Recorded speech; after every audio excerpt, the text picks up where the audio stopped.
nenhum de nós estaríamos vivo, porque a graça de Deus é o que nos mantém de pé. A graça de Deus é o que nos mantém firme.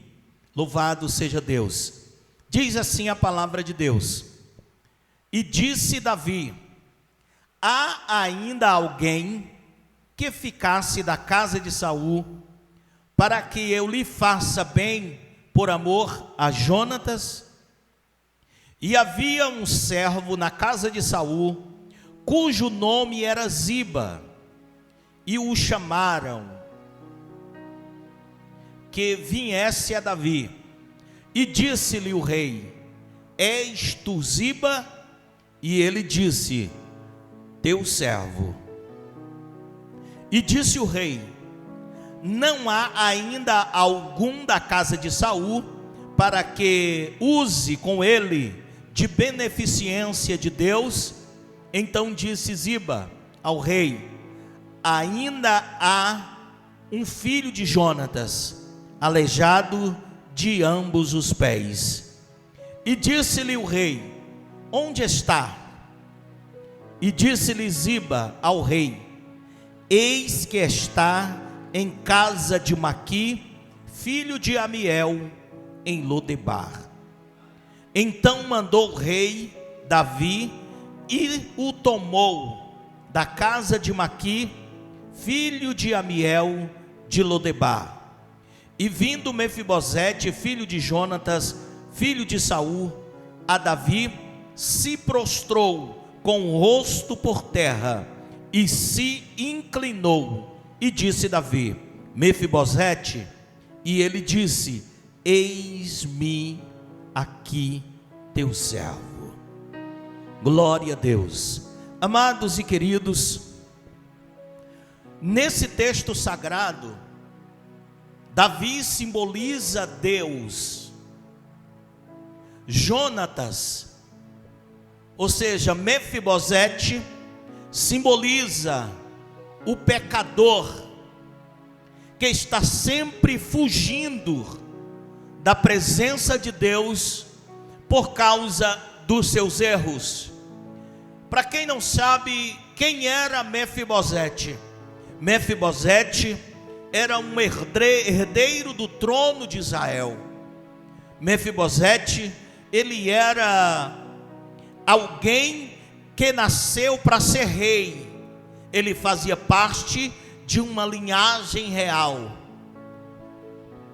Mefibosete era neto do rei Saul. Só que quando Saul morre,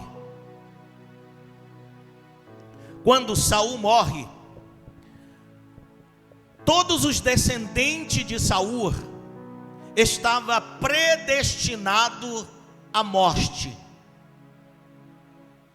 Eles, sabendo que estavam predestinados à morte, porque o novo rei que assumiria o trono, ele mataria. Por quê? Porque ameaçaria o trono, o seu trono. Mas a misericórdia de Deus alcançou Mefibosete. Observe que na fuga, na época em que Mefibosete tinha 5 anos de idade, a época em que Saul morreu, ele tinha apenas 5 anos quando começou sua vida de fuga. Mefibosete, o avô morreu, o pai morreu, então em vez dele herdar o trono, ele começa a fugir por amor à sua vida. Há uma mulher que cuidava da criança. Naquele momento, na fuga, Mefibosete cai e quebra os pés, quebra as pernas. Além de fugitivo, Mefibosete agora está sendo fugitivo com medo, com dor e humilhação. Você vai ver isso em 2 Crônicas, capítulo de número 4, versículo de número 4, você vai ver esse texto sagrado. Mefibosete, ele começa o seu sofrimento com 5 anos de idade.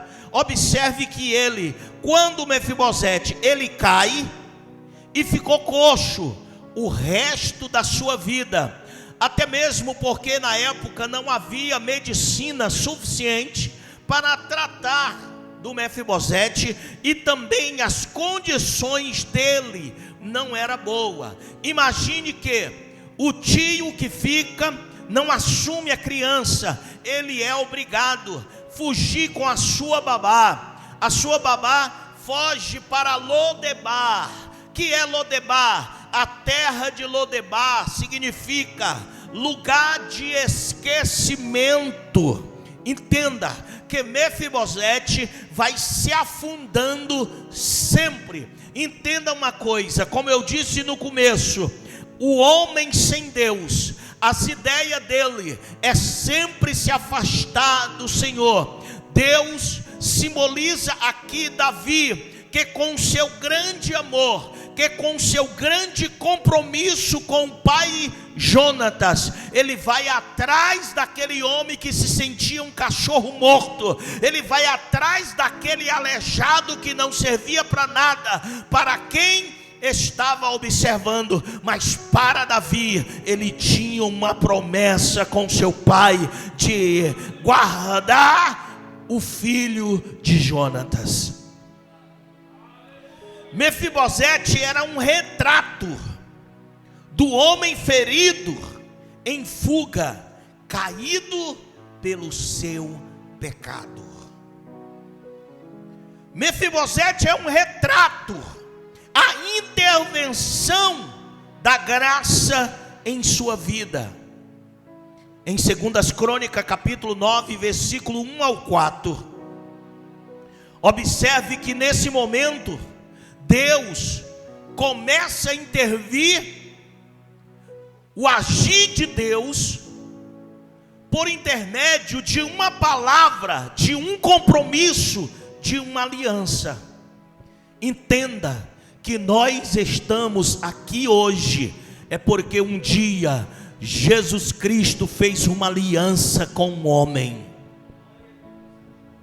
Nós não merecíamos. Às vezes a gente quer cada vez se afundar mais nos prazeres que o mundo oferece. Às vezes a gente foge para Lodebar, às vezes quebra os pés, às vezes fica surdo, não ouve a palavra de Deus. Mas há uma graça restauradora de Deus, que não olha para o que eu sou, para o que eu era, para a minha história, para o que eu fiz ou para o que eu deixei de fazer, porque a graça de Deus é o que nos restaura do nosso velho homem. Aleluia! Há uma pergunta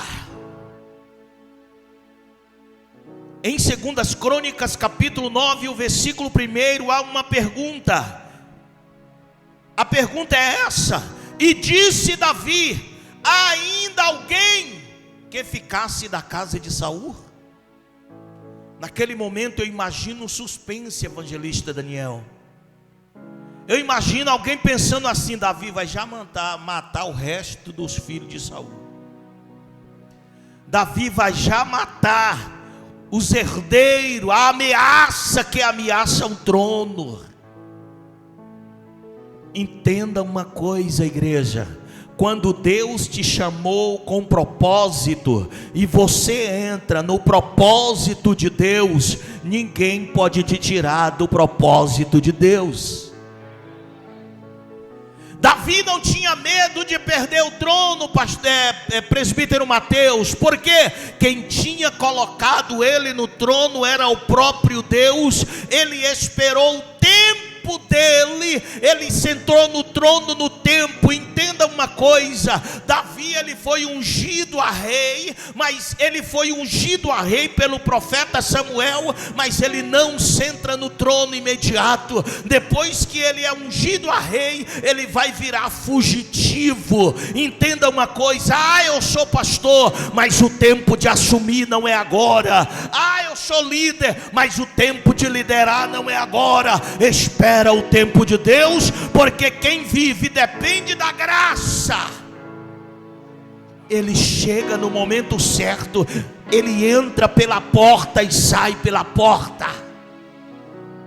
Ainda que muitas influências queiram nos tirar da presença de Deus, mas a graça e o amor de Deus é maior para comigo e para com você.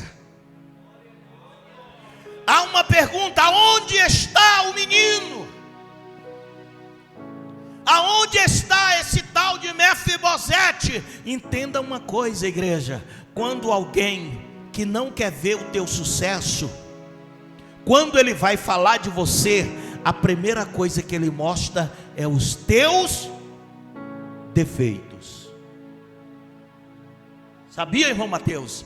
Quando chegar alguém na sua casa para falar de mim, que ele começar a apontar primeiramente os meus defeitos, entenda uma coisa: ele não foi enviado de Deus.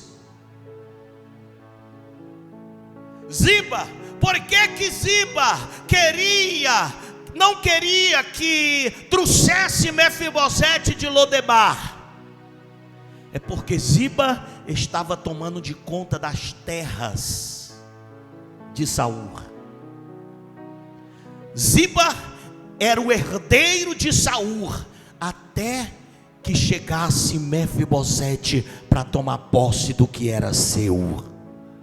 Ei, eu tenho uma palavra de Deus para a tua vida. Não se preocupe, aquilo que é para ser teu, ainda que esteja nas mãos de outra pessoa, no tempo de Deus, Deus vai colocar de volta em tuas mãos. Ainda que alguém esteja lá querendo trapacear, puxou o tapete, tentou te esconder, o objetivo de Ziba na vida de Mefibosete era esconder ele da sociedade. Ei, deixa eu lhe dizer uma coisa: ainda que alguém tente esconder você, mas aquele que te escolheu, ele sabe o teu endereço, ele sabe a tua casa, ele sabe o teu nome, ele sabe o que você faz, ele conhece o teu chamado. Não se desespere, porque se ele te escolheu, ninguém pode parar um que tem a graça de Deus sobre a sua vida. Aleluia. Ziba, ele não ia ganhar nada, irmã Eliane, com a vinda de Mefibosete para Jerusalém. Ele queria que ele ficasse lá em Lodebar. Oh glória, sabe o que eu entendo aqui, irmã Catrine? Poucas pessoas vão me abraçar quando Deus me der uma casa. Poucas pessoas vão me abraçar na minha felicidade. Por quê? Porque os verdadeiros amigos não é aquele que chora quando você está chorando, é aquele que come churrasco na tua casa quando você é abençoado. O verdadeiro amigo é o que se alegra quando Deus lembra de você. Esse é o verdadeiro amigo. Chorar, a pessoa te abraçar. Tem muita gente que diz: quando você está na miséria, você descobre os verdadeiros amigos. É não, irmão. Quando você está na miséria, a falsas amizades chega lá para te dar um abraço nas costas e dizer: conta comigo, mas que nada. Quando ele sair de perto de você, ele vai rir de você pelas costas. Mas aquele que tem a graça restauradora de Deus, quando ele diz: rapaz, o Berg comprou um carro, comprou, glória a Deus, Deus está honrando o evangelista Daniel Berg. A irmã Catrine comprou uma casa, glória a Deus, Deus está abençoando essa. O que é isso, irmãos? É aquele que está em busca da felicidade, independentemente de quem seja, mas ele tem a graça de Deus em sua vida. Oh glória a Deus, aleluia, aleluia. Há uma pergunta: cadê o menino? Entenda, ele chama-se Mefibosete.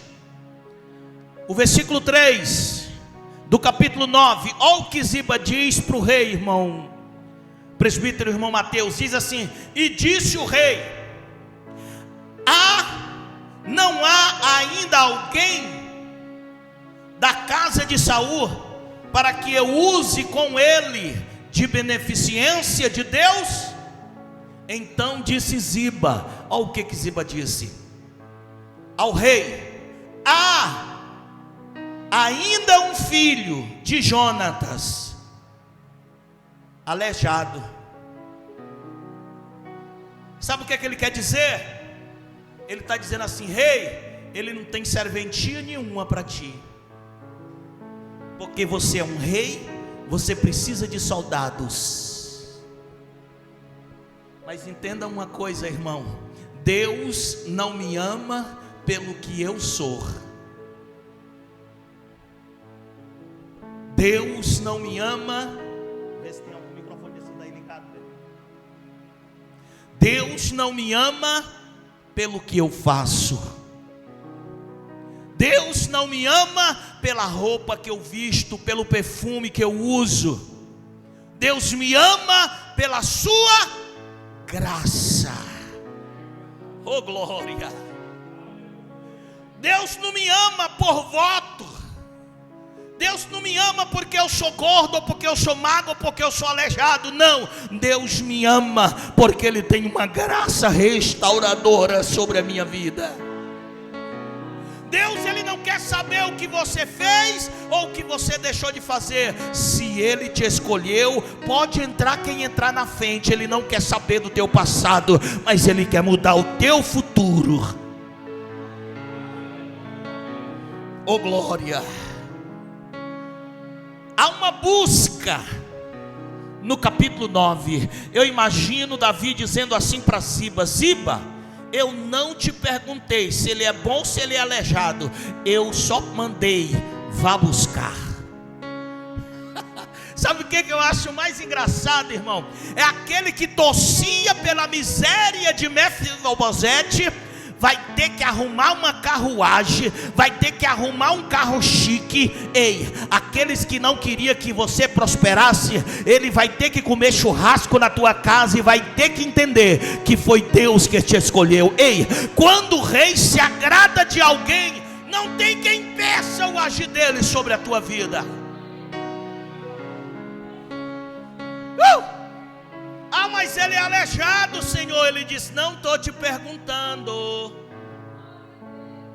Ei, ele é aleijado dos dois pés. Ele disse: não quero saber. Vá atrás, aleluia. Ei, não fique triste, que a qualquer momento a carruagem do rei pode chegar diante da tua casa e dizer: ei, o tempo de chorar passou, o tempo de cantar chegou, a luta passou e a vitória agora é certa. Em nome de Jesus, não desista, não desista, não desista, não desista, que o propósito de Deus ainda está de pé, irmã Eliane.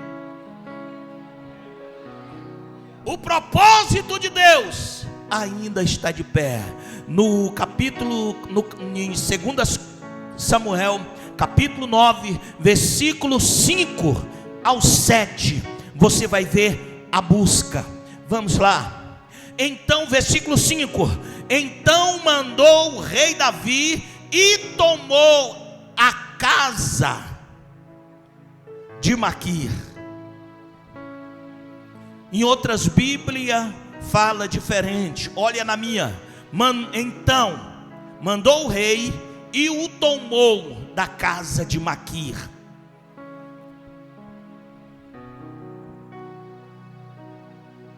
Se prostrou com o rosto por terra e se inclinou. E disse Davi: entenda, há uma humilhação. Quando Mefibosete vê o rei, ele não se desespera. Quando ele vê o rei, o que ele faz? Ele adora, ele se prostra.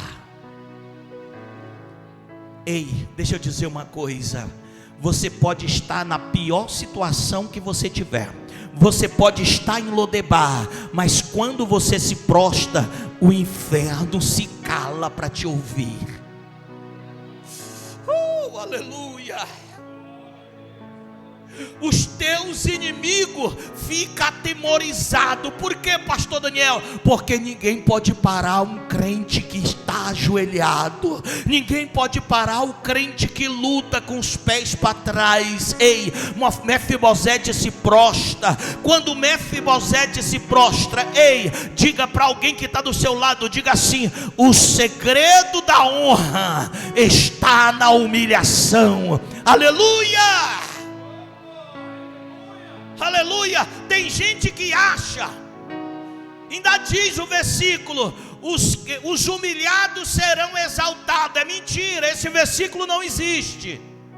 A Bíblia diz: os que se humilha. Mefibosete fez o quê? Se humilhou. Quando Mefibosete se humilha, Deus o exalta, tira de Lodebar a terra sem pão, a terra do esquecimento, a terra da miséria, a terra da amargura, e leva ele para o palácio real. Aleluia. Mefibosete, ele acorda no lixo e vai dormir no palácio. O que eu quero dizer para você? Não importa, o passado passou, pode até deixar cicatriz, mas o que Deus tem para a tua vida é melhor do que o passado.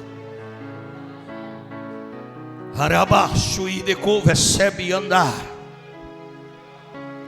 Aleluia.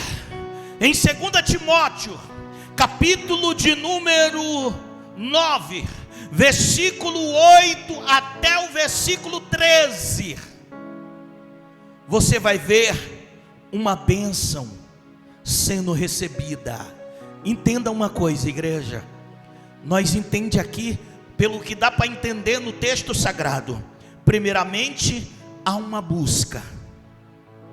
Foi o que Deus fez comigo e com você, quando Ele nos buscou do mundo da perdição.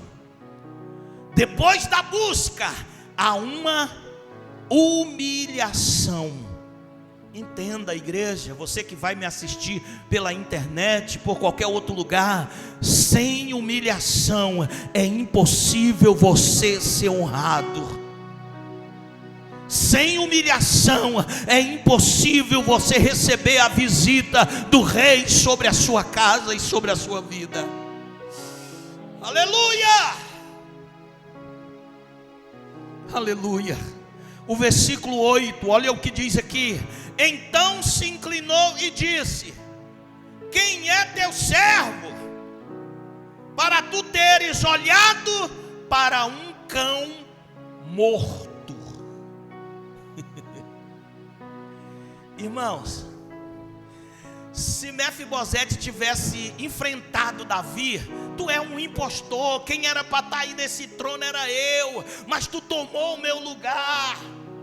O rei tinha mandado matar ele na hora. Mas o que ele disse? Ô rei, quem sou eu? Um cão morto. Eu sou um cão morto para que tu venha se preocupar comigo. O versículo 9: então chamou Davi a Ziba, moço de Saul, e disse-lhe, olha aqui, irmão, olha a restauração. No versículo 9, olha o que ele diz: tudo o que pertencia a Saul e toda a sua casa tenho dado ao filho do teu senhor. Mefibosete vai dormir pobre. Quando o dia amanhece, tem uma carruagem na porta esperando ele. Ele entra na carruagem dos outros, vai para o palácio. Quando chega no palácio, ele sai de lá rico. Aleluia. Ei, entenda, para Deus mudar a minha e a tua história, Ele só precisa de uma humilhação. Para Deus mudar a minha e a tua história, Ele só precisa de um coração quebrantado. Aleluia, glória a Deus. Mefibosete nasceu para ser príncipe, mas não era príncipe. Por quê, pastor Daniel? Porque Mefibosete caiu. Mefibosete morava em Lodebar, lugar sem palavra, lugar sem ânimo, lugar sem perspectiva de vida. Deus arranca ele de lá e coloca no palácio real e vai sentar na mesa do rei. Imagine agora a ira de Ziba. A ira de Ziba, que ontem foi dormir, era rico, herdeiro de Saul, das terras de Saul, dos gados de Saul. Quando o dia amanhece, ele recebe um recado: olha, Ziba, a partir de hoje você não é dono de nada mais. A partir de agora, aquele aleijado que você disse que não prestava para nada, agora é o teu patrão, aleluia. Aquele que achou que ia para o teu velório, ele vai para a tua festa. Aquele que achou que você não ia conseguir, vai ter que espalhar para o planeta Terra e dizer que Deus está sobre a tua vida. Que Deus abençoe você, a sua casa e a sua família, em nome do Senhor e Salvador Jesus Cristo. Assim foi a graça de Deus sobre a minha e sobre a tua vida. Então não interessa aonde você está, não interessa o que você está passando, a situação que você está passando. Eu fiz uma visita hoje numa irmã e eu disse para ela: irmã, espere o tempo de Deus, a hora de Deus, que mais cedo ou mais tarde Ele vai restaurar a sua vida. Aleluia.